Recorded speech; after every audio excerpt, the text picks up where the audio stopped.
안녕하십니까. 바로보는 TV 옴부즈맨의 김승재입니다. 지난주 연합뉴스 TV에선 윤 대통령 국빈 방미 관련 소식과 함께 수단의 교민 철수 관련 뉴스 등 다양한 뉴스들을 보도해드린 바 있는데요. 먼저 지난주 주요 뉴스부터 정리해보겠습니다.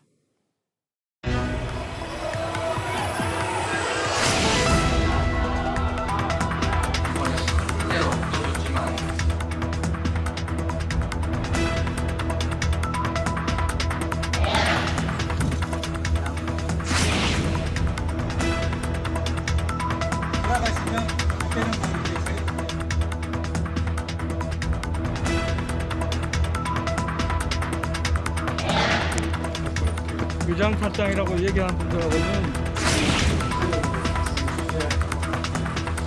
그때보다 오래되고 위에 분명한 입장과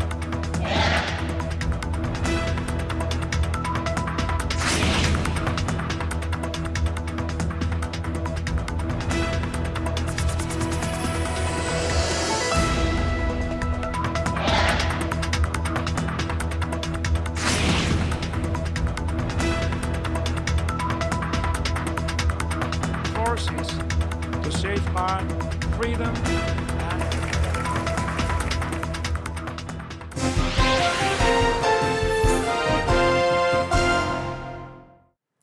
최근 마약과 관련된 범죄 소식이 끊이지 않고 있습니다.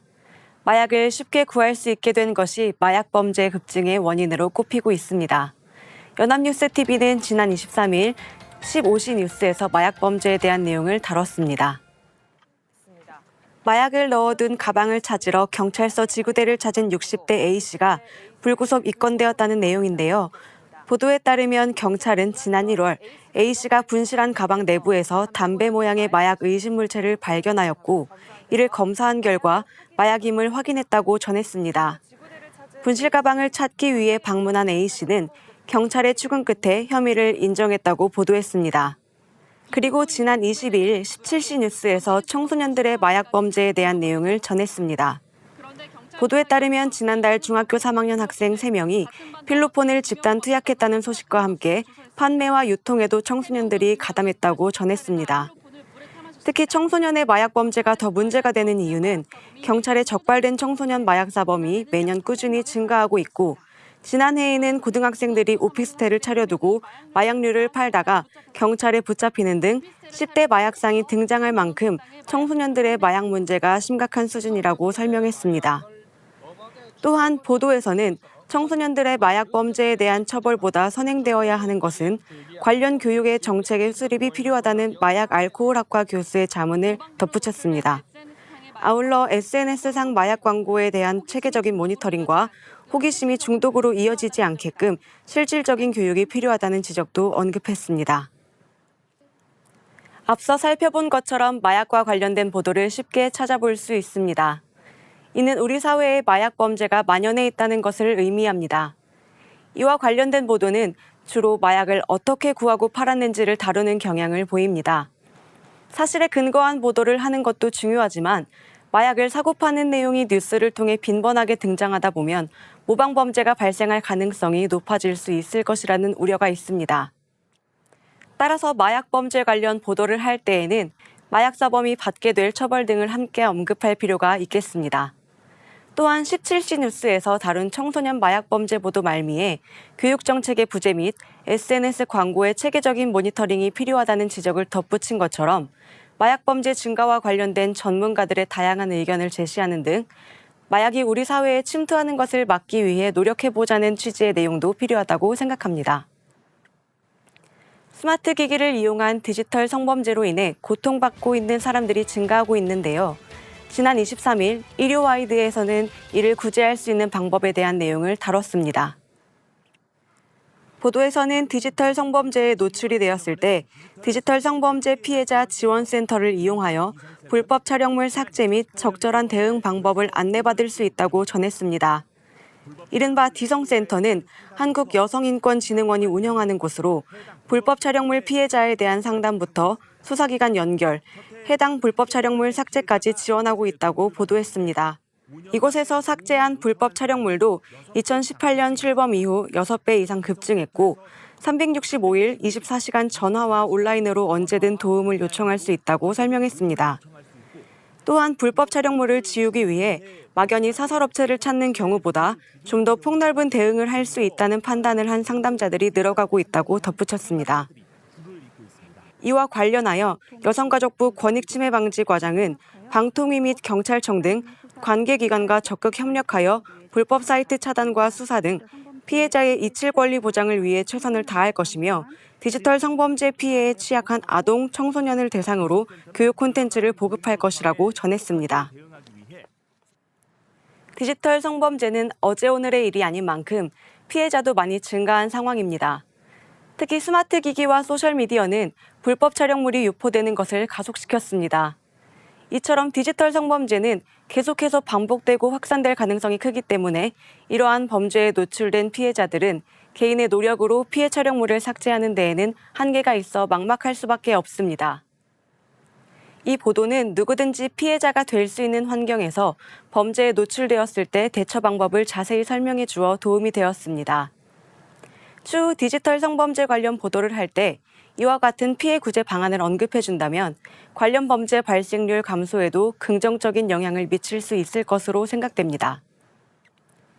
디지털 성범죄에 노출이 된 피해자들 외에 일반인들도 이칠 권리를 보장받을 수 있게 되었습니다. 개인정보보호위원회가 이와 관련된 시범 사업을 운영한다는 소식인데요. 24일 뉴스워치의 보도 내용 살펴보겠습니다. 보도에 따르면 개인정보보호위원회가 만 24세 이하 일반 국민을 대상으로 디지털 이칠 권리 시범 사업을 시작한다고 전했습니다. 개인정보 포털 홈페이지에서 삭제를 희망하는 아동 청소년 시절 게시물 주소 등 자료를 첨부하는 방식으로 신청할 수 있다고 덧붙였습니다. 아울러 자신이 작성한 글 외에 타인이 올린 불법 촬영물과 개인정보 불법 거래와 관련된 게시물도 삭제가 가능하다고 설명했습니다. 보통 자신이 온라인에 올린 게시물을 쉽게 삭제할 수 있지만 사용 이력이 오래된 사이트의 경우 계정 정보를 분실하거나 탈퇴했을 경우에는 본인이 직접 삭제하기에는 한계가 있습니다. 개인정보는 삭제를 하지 않는 이상 누적되기 때문에 유출의 우려도 존재합니다. 이 보도는 삭제를 희망하는 게시물의 삭제 신청 방법을 소개하는 한편 시범 사업이 운영된다는 단순 보도에 그쳐 아쉬움이 남습니다. 후속 보도를 통해 이 시범 사업이 갖는 의미와 전망, 효과 등을 전달한다면 구체적인 내용을 파악하는 데 도움이 될 것으로 생각됩니다. 과거 통일을 염원하던 시절이 있었지만 현재 2030 세대는 그렇게 인식하지 않은 것으로 보입니다. 지난 24일 뉴스투나잇은 이와 관련된 소식을 다뤘습니다. 보도에 따르면 20대와 30대 과반은 통일이 꼭 필요한 것은 아니라고 생각한다는 조사 결과를 전했습니다. 이는 바른 언론 시민 행동이 20세부터 39세 성인 남녀 1,001명을 대상으로 설문조사를 한 것으로 응답자의 61%는 통일이 꼭 필요한 것은 아니라는 의견을 밝혔으며 꼭 필요하다는 응답은 24%, 잘 모르겠다고 답한 비율은 14%라고 설명했습니다. 아울러 주요 외교 상대국 호감도 조사 결과에서는 북한보다 중국에 대한 반감이 더 큰 것으로 나타났다고 덧붙였습니다. 이 보도는 설문조사 결과를 근거로 2030 세대가 북한과 중국을 어떻게 인식하고 있는지를 보여주었습니다. 그러나 단순히 조사 결과만을 전달하는 데에 그쳐 왜 이와 같은 결과가 나타나게 되었는지에 대한 분석의 부재에 아쉬움이 남습니다. 해당 설문조사를 실시한 기관의 관계자 인터뷰를 통한 분석이 덧붙여졌다면 2030 세대가 주변국을 바라보는 관점과 인식을 파악할 수 있는 기회를 제공해 주었을 것이라고 생각됩니다.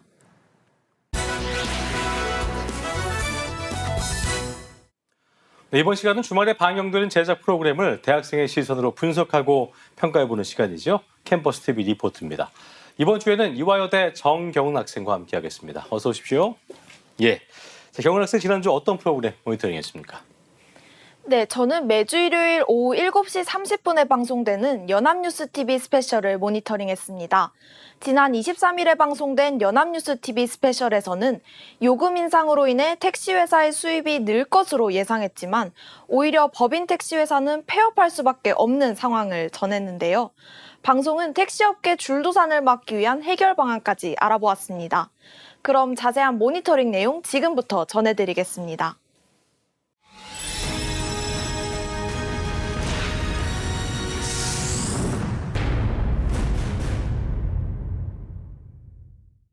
방송은 코로나19 해제 이후 다시 활력을 찾은 강남 거리에 금요일 밤 택시 승차 상황을 보여주며 시작합니다. 자정을 앞둔 시각 도로에서 손님을 기다리는 택시들이 줄을 지어 서 있는데요. 하지만 택시를 이용하는 승객은 간간이만 눈에 띄고 승객보다 택시가 훨씬 더 많았다고 합니다. 불과 몇 개월 전 택시 잡는 것이 하늘의 별 따기라는 말이 나올 정도로 어려웠는데요. 지금은 상황이 완전히 역전됐습니다. 취재진이 직접 택시기사에게 물어보니 밤 12시만 지나도 손님이 거의 없다고 답했습니다. 전과 비교해서 30% 정도 승객이 줄었다는데요. 이들은 택시 요금이 비싼 것을 이유로 꼽았습니다. 지난 2월 서울 택시 기본요금이 3,800원에서 4,800원으로 인상됐습니다. 기본요금으로 갈 수 있는 거리도 2km에서 1.6km로 줄어들어 승객이 느끼는 인상폭은 더 큰데요.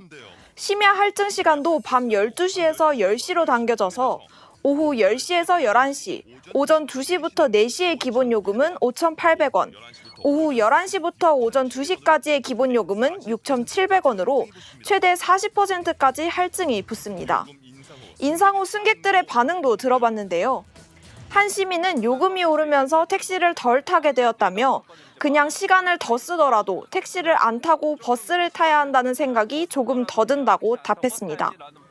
또 다른 시민은 요금 인상이 부담되어서 지하철 막차 시간을 최대한 맞추려고 한다고 전했습니다. 요금 인상 후 택시 이용이 확연히 줄고 도보나 자차를 이용하는 시민도 있었는데요. 고물가 시대에 택시비까지 대폭 인상되자 시민들이 느끼는 체감 정도는 더욱 큰데요. 요금 인상에 부담을 느낀 시민들은 조금 서둘러 택시 대신 대중교통을 선택하고 있다고 합니다. 실제 택시 요금이 인상된 후 밤 10시 이후에 지하철 승객 수가 예전에 비해 증가했고 택시 호출의 이용자 수는 요금 인상 후 3월 첫 주에는 6.1% 감소하고 셋째 주에는 무려 33.3% 감소했는데요. 우려했던 택시 이용객 감소가 3월 들어 본격적으로 나타났다고 합니다. 김현명 명지대학교 교통공학과 교수는 기존에는 도시로 인구가 몰리고 끊임없이 인구가 증가했기 때문에 택시 요금이 어느 정도 올라가도 공급을 충분히 채울 수 있는 수요는 금방 회복된다는 낙관론이 많았는데 지금은 인구가 늘지도 않고 철도나 버스 노선도 계속 늘고 있어서 사람들이 아주 큰 요금 상승이 이루어지게 되면 다른 수단으로 쉽게 떠날 수 있다며 지금 인상된 요금을 수용하기엔 예전 수요가 100% 회복되지 않을 수 있다고 전했습니다. 이어 방송은 은평구의 한 법인 택시 회사를 찾았습니다. 낮 시간인데도 출차하지 않은 택시들이 상당히 많았는데요. 곳곳엔 직원을 모집하는 현수막이 붙어 있었습니다. 이 법인 택시의 이성우 상무는 코로나도 있고 기사가 부족해서 택시 가동률이 50%를 간신히 넘고 있다고 말했는데요. 택시 수익성이 떨어지다 보니 택시 기사도 매년 감소하고 있다는데요. 특히 법인 택시 기사 수가 2018년 대비 29% 감소했다고 합니다. 취재진은 운행을 나서는 법인 택시 기사와 동승해서 택시업계의 어려움을 직접 살펴보았는데요. 보통 낮 1시에 나가서 밤 9시까지는 보편적으로 12만 원, 13만 원 정도 벌어놓고 그 다음부터는 호출을 포기하고 그냥 돌아다닌다고 하는데요. 기다려도 오지 않는 호출에 승객을 찾아서 대형마트 앞으로 이동해 보는데요. 하지만 승객보다 빈 택시가 더 많았습니다. 마트 앞에서 기다린 지 무려 40여 분 만에 승객을 태우고서야 시동을 걸 수 있었는데요. 전국의 택시 면허 대수는 총 24만 9천 대에 이르는데 이 중에서 법인 택시는 8만 4천여 대, 개인 택시는 16만 4천여 대라고 합니다. 방송은 서울의 택시 공급 대수는 적정한지 알아보았습니다. 해외 주요 국가별 택시 한 대당 인구수는 뉴욕 1233명, 도쿄 309명, 런던 653명, 서울 131명으로 인구수가 비슷한 런던과 비교해보면 5배 가까이 차이가 났는데요. 그만큼 서울의 경우 택시 대수가 인구 대비 많다는 걸 알 수 있었습니다. 작년 한 대학 연구팀은 서울 택시 공급과 승차난 해소에 대한 영상 모의 실험을 진행했는데요. 그림 속 흰색 점은 빈 택시의 위치를 나타내는데 강남에서는 빈 택시가 거의 존재하지 않고 강북 지역이나 강서, 서울 북쪽 지역으로 갈수록 빈 택시가 많은 것을 볼 수 있었습니다. 실험 당시는 택시 요금 인상 전이라 공급의 증가를 위해선 운임을 인상해야 한다는 연구 결론에 도달했지만 어느 정도 요금을 인상해야 하나에 대한 연구는 부족했다는데요. 박호철 명지대학교 교통공학과 교수는 수도권 같은 경우는 워낙 버스나 지하철이 늦은 시간까지 운행되고 있고 대중교통망이 공간적으로 잘 되어 있어서 택시를 꼭 안 타더라도 탈 수 있는 다른 대체 수단이 충분히 있는 상황이라고 전했습니다. 이러한 이유로 요금 인상에 승객들이 조금 불편을 감수하더라도 기존에 안 타던 버스나 지하철을 타게 되고 그러다 보니 택시 수요가 급감했다고 판단했습니다. 한때 가맹택시업계 2위였던 마카롱 택시가 지난 2월 파산 신청을 해서 충격을 줬는데요. 최근 5년간 전국적으로 도산하고 있는 법인 택시가 늘어나고 있는데 택시업계가 살아날 기미가 보이지 않는다고 합니다. 박상혁 국토교통위 소속 국회의원은 기사들이 돌아오지 않고 계속 요금은 상승하고 소비자들은 타지 않는 형상이 지속된다면 결국 법인 택시들의 경제적인 어려움은 계속되어서 법인 택시 회사들의 경영 악화는 불보듯 뻔한 사정이라고 말했는데요. 정부는 지난해 12월 승차난 해소를 위해 개인 택시 부재를 풀었는데요. 택시업계는 오히려 역효과라는 반응이 나오고 있습니다. 법인 택시 기사의 수입에도 직격탄을 맞았는데요. 법인 택시 종사자들은 공급 과잉과 출혈 경쟁으로 상황이 더욱 악화된다는 입장입니다. 이어 방송은 법인 업체에서 협동조합으로 바꾼 미래희망 택시 협동조합을 보여주었는데요. 32대의 택시를 100% 운영하고 있다고 합니다. 본인 차로 직접 시간을 정해서 일할 수 있다는 장점이 있다고 하는데요. 산학금 제도가 없는 협동조합으로 투명하게 운영되고 있다는데요. 미래희망택시 협동조합의 강병선 이사장은 개인 택시와 법인업체의 장점을 가지고 영리단체 협동조합을 만든 것이라며 조합원이 번 수익금을 모두 협동조합에 입금한 후 운영비를 뺀 나머지를 전부 조합원이 다시 가져가는 구조라고 설명했습니다.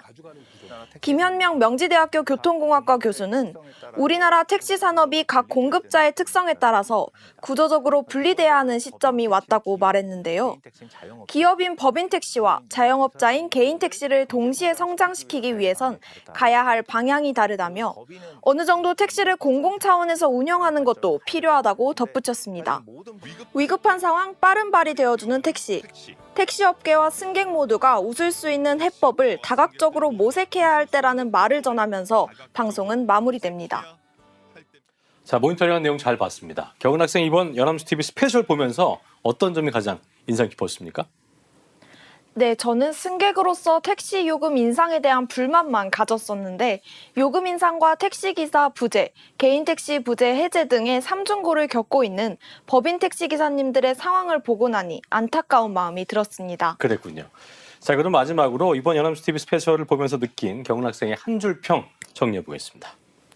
네, 저의 한 줄 평은 시민의 발이 되어주는 택시, 모두의 상생을 위해 상황의 변화에 알맞은 종합적인 택시 정책 필요입니다. 예, 공감할 수 있는 한 줄 평까지 이화여대 대 정경 학생과 함께했습니다. 오늘 말씀 고맙습니다. 감사합니다.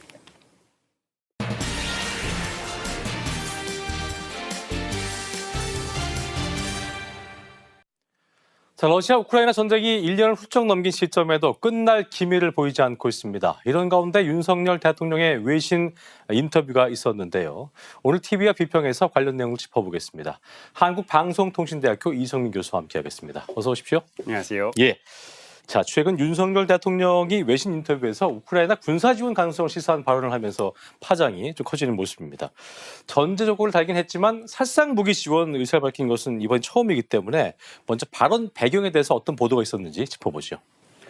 네, 이번 우크라이나 군사 지원 관련 논란은 지난 19일 윤석열 대통령의 미국 국빈 방문을 앞두고 보도된 로이터 통신 인터뷰에서 시작되었습니다.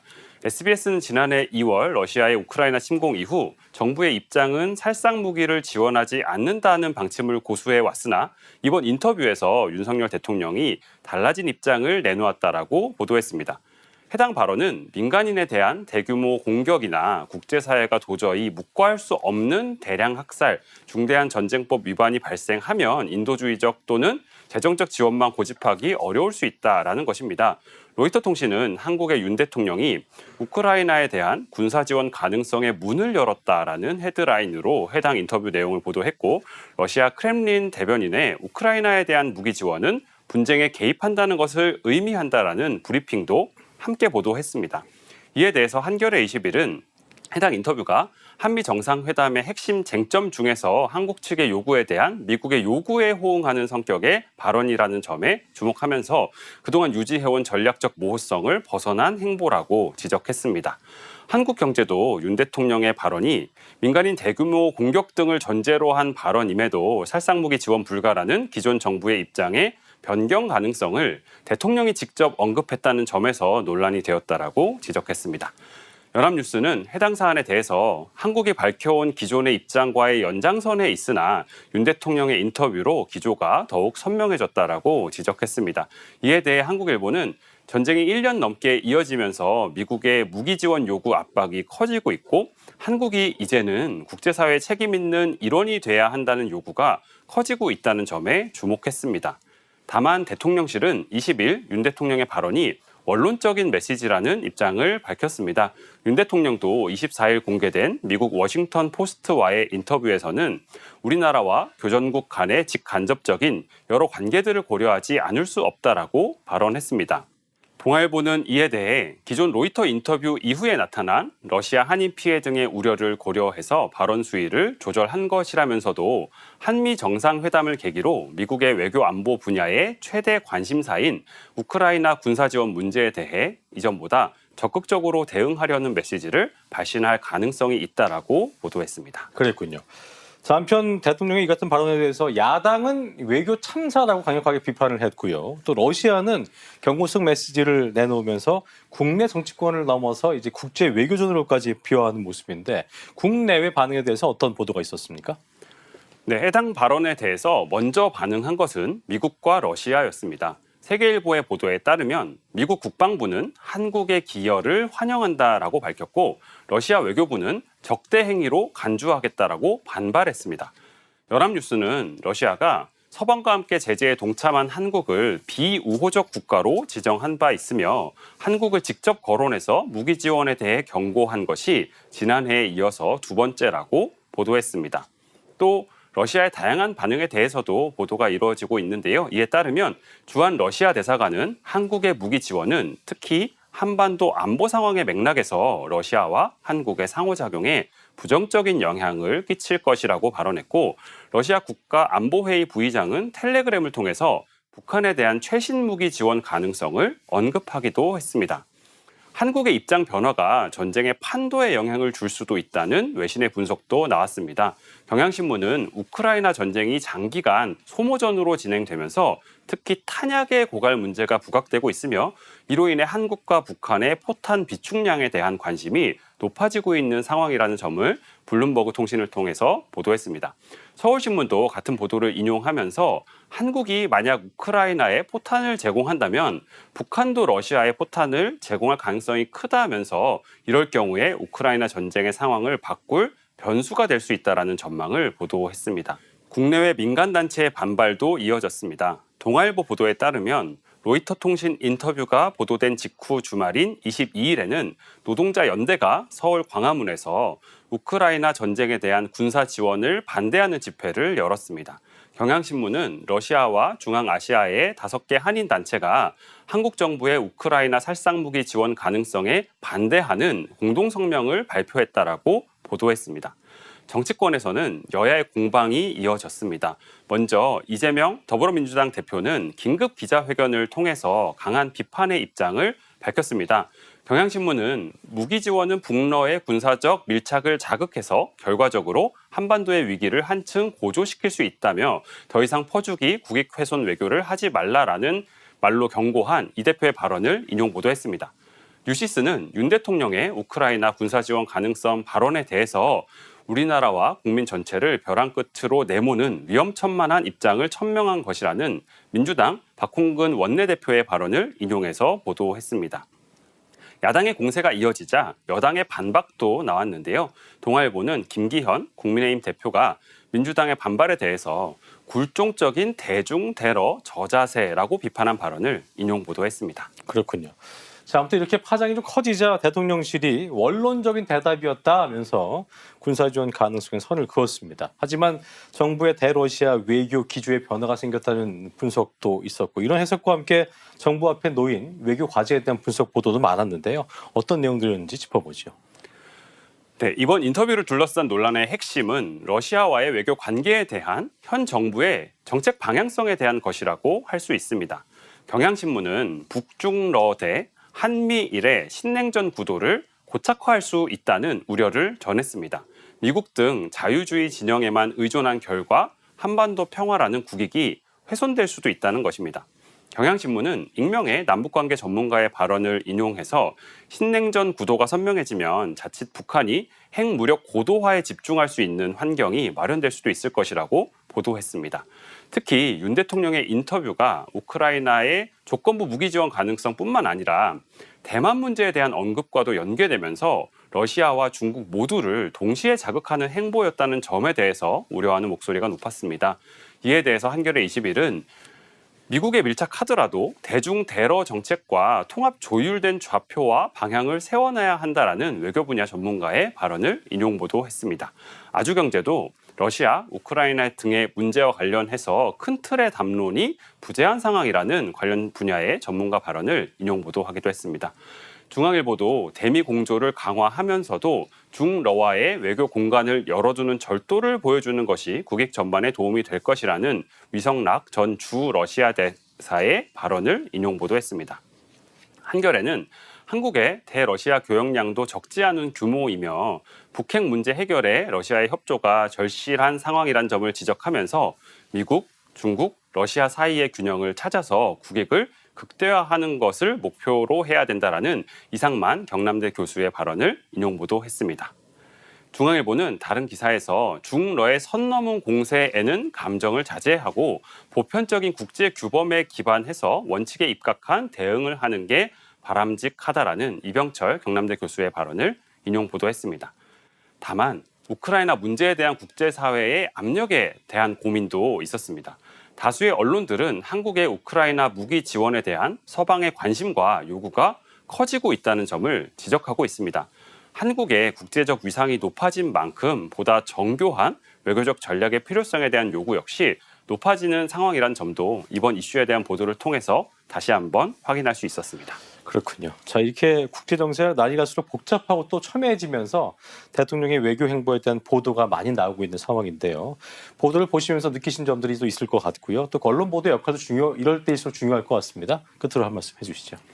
네. 대통령의 발언은 한 국가의 외교 전략의 방향성을 가장 강력하게 드러낼 수 있다는 점에서 관심이 주목될 수밖에 없습니다.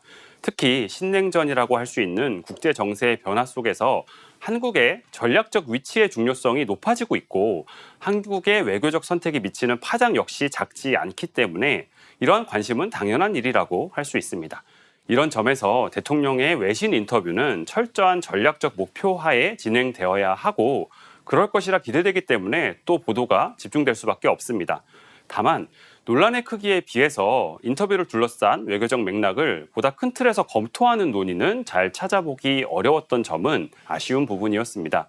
이런 점에서 다수의 전문가들이 한미 양자 간의 관계를 넘어선 보다 큰 틀의 외교 전략에 대한 사회적 합의의 부재를 지적하고 있다는 점은 귀담아 들을 필요가 있습니다.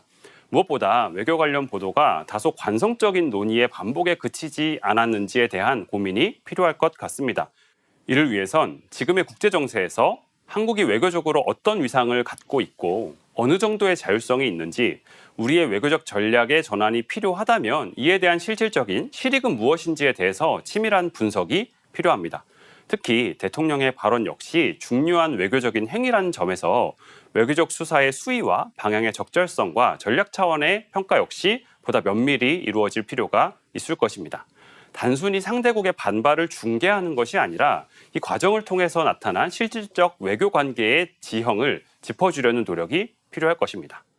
이번 논란이 단순한 해프닝으로 그치지 않고 국제 정세의 변화 속에서 한국의 외교적 전략의 전환을 고려한 사회적 논의의 질적 도약의 계기가 될 수 있기를 바랍니다. 네, 여기까지 한국방송통신대학교 이성민 교수와 함께했습니다. 오늘 말씀 고맙습니다. 감사합니다. 예. 자, 저희 옴부즈맨 제작진이 여러분의 다양하고 소중한 의견들을 기다리고 있습니다. 방송을 보시고 느낀 소감을 연합뉴스 TV 홈페이지 내 시청자 게시판이나 SNS로 보내주시면 됩니다. 저희는 다음 주 시간에 다시 인사드리겠습니다. 여러분 고맙습니다.